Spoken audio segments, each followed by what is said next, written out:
সাইকেলের টায়ার, গাড়ির টায়ারে হাওয়া বার হয়ে যায়, কি হয়? লিক। বলেন তো, ওই লিক সারাই করলে হাওয়া বার হয়? যদি বলেন হাওয়া বার হয় না, তাহলে লিকটা আগে একটু সারাই করে দেই। আমি এসে প্রথম আসসালামু আলাইকুম ওয়া রাহমাতুল্লাহি ওয়া বারাকাতুহু বলে সালাম দিয়েছি। আমি মনে মনে করলাম যে সালামটা দিয়ে আমরা বিরাট বড় অন্যায় কাজ করেছি। আমি সালাম দেওয়া অপরাধ, অন্যায়? সালাম দেওয়া অবিচার? সালাম দেওয়া নাজায়েজ? সালাম দেওয়া গুনার কাজ? জোরে বলেন গুনার কাজ। আমি যখন সালামটা দিলাম, সালামের উত্তরটা পেলাম না কেন? সালাম দু চারজন দিয়েছে, তা আমার কান পর্যন্ত আসেনি, আর বাকি সব বসে বসে বসে রয়েছে। কিন্তু সালাম যখন কোনো ব্যক্তি দেবে, সেই ব্যক্তি সালাম দেওয়ার উত্তর দেওয়ার দরকার আছে না নেই? জোরে বলেন আছে। এই যে সালাম শব্দটা আমরা শুধু বাহ্যিকভাবে সালাম বলে আমরা মানি, যে সালাম আসসালামু আলাইকুম সালাম, কিন্তু সালামের গুরুত্ব মাহাত্ম্য স্বয়ং মহান আল্লাহ পাক রব্বুল আলামিন বুঝিয়েছেন। বলুন সুবহানাল্লাহ। এই যে সালাম শব্দটা, এই সালাম শব্দের শিক্ষক কে বলেন তো? এতগুলো মানুষ বলেন এই সালাম শব্দটা, এই সালাম শব্দের শিক্ষক কে? সালাম শব্দের শিক্ষা দিয়েছেন কে? আল্লাহ। দলিল দলিল আছে কোনো? আল্লাহ দিয়েছেন। হাদিস শরীফের বর্ণনা,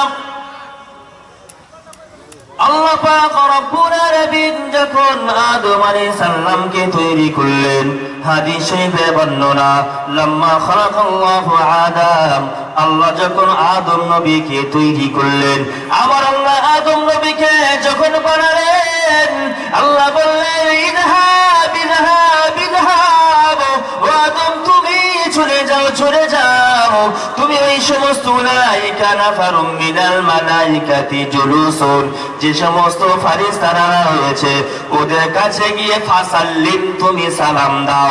আল্লাহ বললেন আদম রে, আমি তোমার আল্লাহ বলে দিলাম, ওই যে ফারিস্তাদের দলেরা বসে রয়েছে ওদের কাছে গিয়ে ফাসাল্লিম, তুমি সালাম দাও। ও আদম, যখন তুমি সালাম দিবা, ওরা তোমার সালামের উত্তরটা কেমনে দেবে তোমরা শুনবে। আদম নবী ফারিস্তাদের কাছে গিয়ে আসসালামু আলাইকুম বলে সালাম দিলেন, ফারিস্তারা উত্তর দিলেন ওয়া আলাইকুমুস সালাম ওয়া রাহমাতুল্লাহি ওয়া বারাকাতুহু। জোরে জোরে বলেন সুবহানাল্লাহ। তাহলে আল্লাহ প্রথম আদম নবীকে বললেন, আদম নবীকে বললেন উলাইকা মালাইকাতুন, ওই যে ফারিস্তারা নাফারুম মিনাল মালাইকাতি জুলুসুন, ওই যে ফারিস্তাদের দলেরা বসে রয়েছে ওদের কাছে কি করে ফাসাল্লিম, আমরের সিগা সালাম দাও, তুমি গিয়ে সালাম দাও। আল্লাহ আদেশ করলেন, আদম আলাইহিস সালাম গিয়ে সালাম দিলেন। তাহলে আদম আলাইহিস সালামকে সালাম দেওয়ার আদেশ করেছেন কে? তাহলে একটা জিনিস বুঝলাম, সালামের শিক্ষক কে?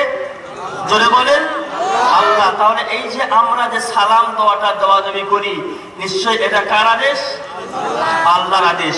আল্লাহর আদেশ যেমন নামাজ পড়ো, রোজা করো, হজ করো, সালামটাও তো তেমন আল্লাহর আদেশ। এই আদেশটা পালন করার দরকার নেই?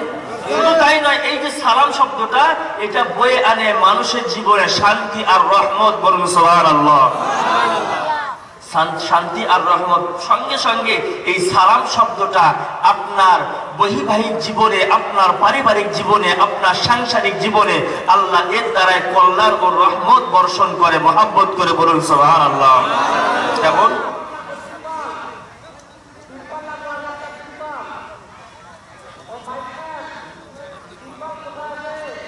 প্রিয় শ্রোতাবৃন্দ আমার, এই যে সালাম শব্দটা, আমি এই যে বিষয়টা আপনার, এই বিষয়টা আমরা যে অমনোযোগিতার সঙ্গে নেই, এই বিষয়টা একটু ধারণা আমি আপনাদের মাঝে দেওয়ার জন্য কথাটা বলি। এই যে সালাম শব্দটা, আল্লাহ সালাম শব্দের ব্যাপারে কোরআনের আয়াত নাজিল করলেন। কোরআন শরীফের বর্ণনা, ও আমার মানুল্লাহর যুবক ভাইরা, পাশ্চাত্য গ্রাম থেকে আগত যুবক ভাইরা, বাজানেরা, আল্লাহ কোরআনের বর্ণনা রব্বুল আলামিন বলেন, ইয়া আইয়ুহাল্লাযীনা আমানু লা তাদখুলু বুয়ুতান গায়রা বুয়ুতিকুম হাত্তা তাস্তানিসু ওয়া তুসাল্লিমু আলা আহলিহা। একবার চিল্লে বলেন আল্লাহু আকবার। বলেন আল্লাহু আকবার। আল্লাহ পাক রব্বুল আলামিন কোন কাফেরকে বললেন না, আল্লাহ কোন মুনাফিককে বললেন না, আল্লাহ কোন মুশরিককে বললেন না, আল্লাহ ঈমানদারকে সম্বোধন করলেন।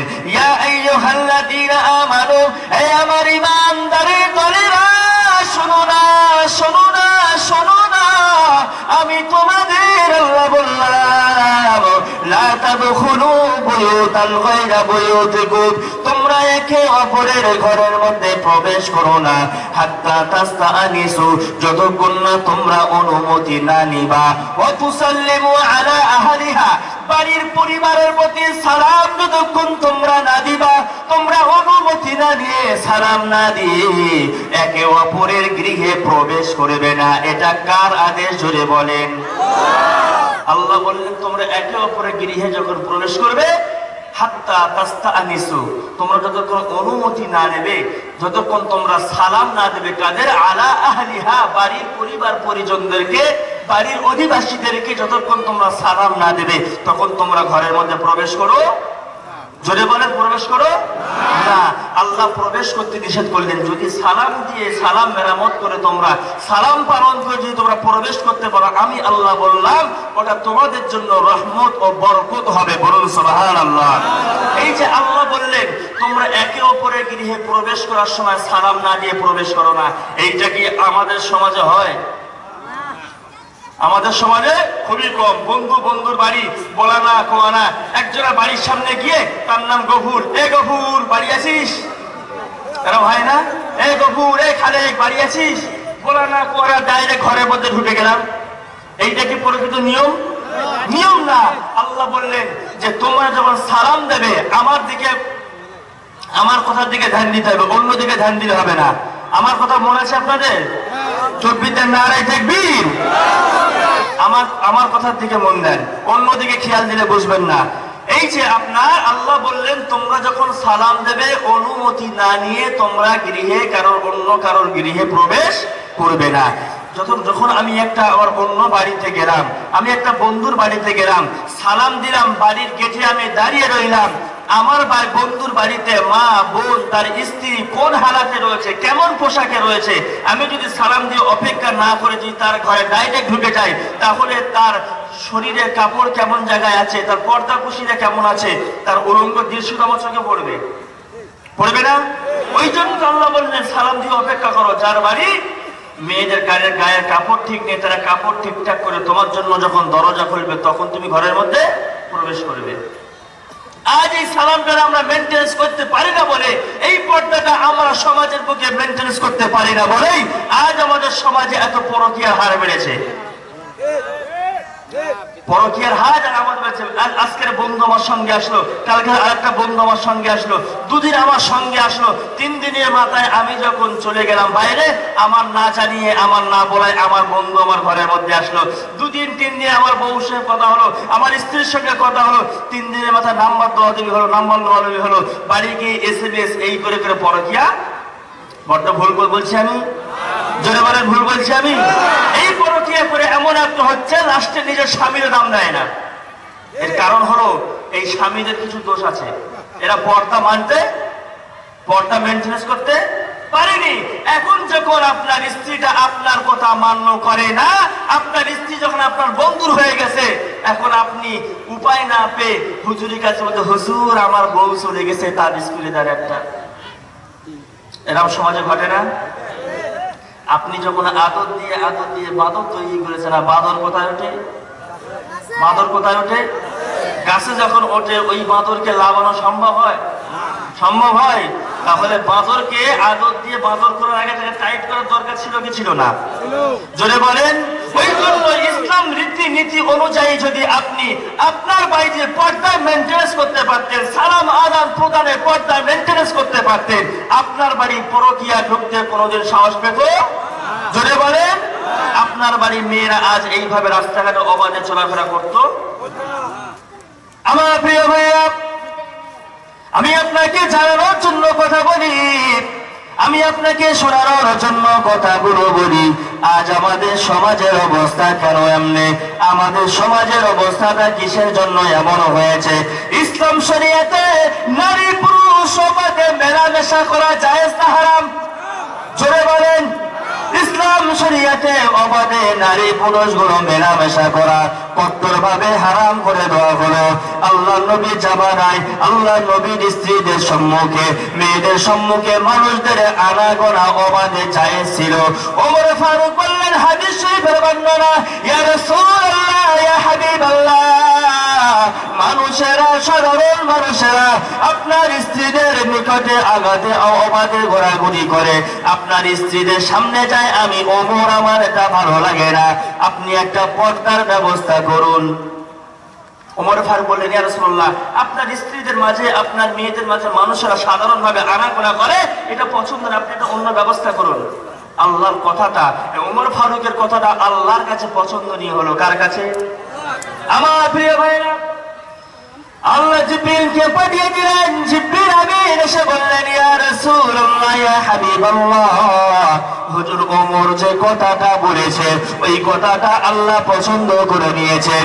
আজ থেকে আল্লাহ হুকুম নাযিল করলেন ছেলে এবং মেয়েদের মাঝে পর্দার বিধান রাখতে হবে। পর্দার বিধান রাখতে হবে, ছেলে এবং মেয়েদের মাঝে পর্দার বিধান।